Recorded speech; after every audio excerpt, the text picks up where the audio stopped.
ಇದು ವರ್ಕ್ ಮತ್ತು ವೇಜಸ್ದು ಎರಡನೇ ವಿಡಿಯೋ ಇದು. ಇಲ್ಲೇನಂತ ಕೊಟ್ಟವ್ರೆ, ಎ ಬಿ ಮತ್ತು ಸಿ ಒಂದೇ ಕೆಲಸನ ಇವನು ಎ ಅನ್ನೋನು 20 ದಿನದಲ್ಲಿ ಮುಗಿಸ್ತಾನೆ, ಬಿ ಅನ್ನೋನು 30 ದಿನದಲ್ಲಿ ಮತ್ತು ಸಿ ಅನ್ನೋನು 60 ದಿನದಲ್ಲಿ ಮುಗಿಸ್ತಾನೆ. ಒಟ್ಟು ಅವ್ರು 3 ಜನನು ಸೇರಿ ಮಾಡಿರೋ ಕೆಲ್ಸಕ್ಕೆ 3000 ರೂಪಾಯಿ ಕೊಟ್ಟವ್ರೆ. ಈಗ 3 ಜನಕ್ಕೆ ಯಾವ ಥರ ಶೇರಲ್ಲಿ ಡಿವೈಡ್ ಆಯ್ತದೆ ಅಂತ ಮಾಡಬೇಕು. ಅವ್ರು ಒಂದೇ ಟೈಮ್ ಕೆಲಸ ಮಾಡವ್ರೆ 3 ಜನನೂ. ಇವಾಗ ಒಂದೊಂದು ದಿನಕ್ಕೆ ಎಷ್ಟೆಷ್ಟು ಕೆಲಸ ಮಾಡ್ತಾರೆ ಅಂತ ನೋಡಬೇಕು. 20, 30, 60 ಅಂದರೆ LCM ತೆಗಿಬೇಕು. 23ಲಿ 60, 32ಲಿ 60, ಎಲ್ಲ 60ರಿಂದ ಡಿವೈಡ್ ಆಯ್ತದೆ, ಹಂಗಾಗಿ 60 LCM ಆಗಿರ್ತದೆ ಅದರದ್ದು. ಇವಾಗ ಎಲ್ಲದೂ 60ರಿಂದ ಡಿವೈಡ್ ಮಾಡಬೇಕು. 60/20 ಅಂದರೆ 3 ಯೂನಿಟ್ ಆಗಿರ್ತದೆ. 3 ಯೂನಿಟ್ ಯಾವುದು? ಎ ಅನ್ನೋನು ಒಂದು ದಿನಕ್ಕೆ 3 ಯೂನಿಟ್ ಅಷ್ಟು ಕೆಲಸ ಮಾಡ್ತಾನೆ. ಅದೇ ಬಿ ಅನ್ನೋನು 60/30, 30 ದಿನದಲ್ಲಿ ಮುಗಿಸ್ತಾನೆ ಅಂದರೆ 60 ಯೂನಿಟ್ ಕೆಲಸ. 3 1 3 2 ಯೂನಿಟ್ ಅಷ್ಟು ಕೆಲಸ ಮಾಡ್ತಾನೆ ಒಂದು ದಿನಕ್ಕೆ.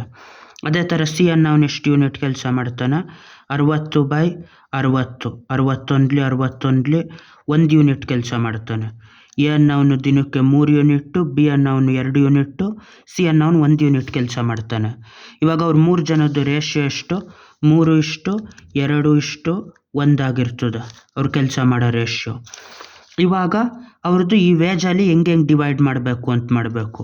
ಟೋಟಲಿ ಎಷ್ಟು ಯೂನಿಟ್ ಆಯ್ತದೆ ರೇಷಿಯೋಗಳು ಕೂಡಬೇಕು. 3 + 2 + 1 ಅಂದರೆ 6 ಯೂನಿಟ್ ಆಯ್ತದೆ. ಒಂದೊಂದು ಯೂನಿಟ್ಗೆ ಎಷ್ಟು ದುಡ್ಡು ಇರ್ತದೆ ಅಂತ ಕಂಡುಹಿಡಿಬೇಕು. 3000ದಲ್ಲಿ 3000 ಡಿವೈಡೆಡ್ ಬೈ ಎಷ್ಟು? 6 ಯೂನಿಟ್ಟು.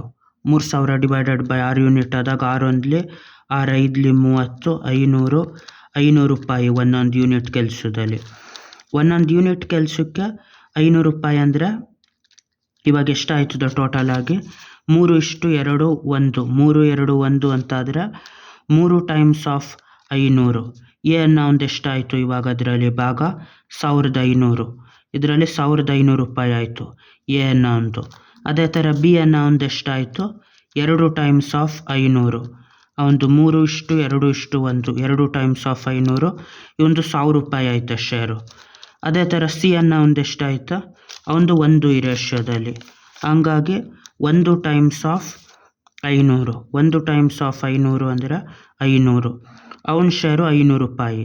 ಅಲ್ಲಿಗೆ 3 ಜನನು ಹೆಂಗೆ ಭಾಗ ಮಾಡ್ಕೋತಾರೆ ಅಂದರೆ 3000 ರೂಪಾಯಿನ 1500, 1500 ಅಂತ ಭಾಗ ಮಾಡ್ತಾರೆ. ಯಾಕೆಂದರೆ ಒಂದು ದಿನಕ್ಕೆ 3 ಯೂನಿಟ್ ಅಷ್ಟು ಮಾಡಿರ್ತಾನೆ. ಬಿ ಅನ್ನೋನು 2 ಯೂನಿಟ್ಟು, ಸಿ ಅನ್ನೋನು 1 ಯೂನಿಟ್ ಅಷ್ಟು ಮಾಡಿರ್ತಾನೆ. ಅವ್ರು ಫಸ್ಟು ಎಷ್ಟೆಷ್ಟು ದಿನದಲ್ಲಿ ಕೆಲಸ ಮುಗಿಸ್ತಾರೆ ಅಂತ ಕೊಟ್ಟಿರ್ತಾರೆ. ಅದ್ರದ್ದು LCM ತೆಗೆದ್ಬಿಟ್ಟು ಒಂದೊಂದು ದಿನಕ್ಕೆ ಎಷ್ಟೆಷ್ಟು ಯೂನಿಟ್ಗಳಾಯ್ತದೆ ಅಂತ ಕಂಡುಹಿಡಿದ್ಬಿಟ್ಟು ಆ ರೇಷಿಯೋದಲ್ಲಿ ಡಿವೈಡ್ ಮಾಡಬೇಕು.